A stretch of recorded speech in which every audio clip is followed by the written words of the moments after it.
College teammate, that I learned the most is marami, pero kanino po ba ako talaga natuto? Siguro, Kuya Mores.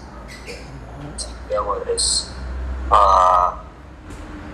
Isa talaga sa mga naging kuya ko nung rookie ako eh. And then, right now, nasa PBA na siya and I'm happy for him. We're very close kasi na-meet na yung families and friends ko like after nung incident na nangyari.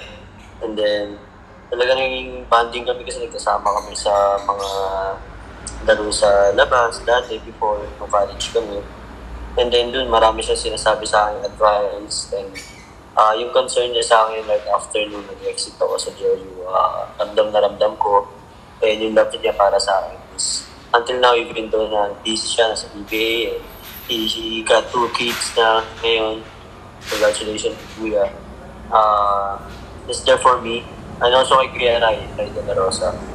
Si Kuya Rai is yung pinalala niya sa akin na nung bubble kasi, it's like, di ako sanay na nakakulong lang. Ganon. Yung walang labasan, ganon. Para si Kuya Ray nagsabi sa akin na yung basketball dapat maging sanctuary mo siya. Dapat maging safe place mo siya na wala ibang i-sleepin. Para magaan lang yung buhay pag nakikita mo si Kuya Ray kasi ganun siya mag-isip. Yun yung mindset niya. Parang lagi positive lang, always do good to others, so it will follow para sa'yo. Yun.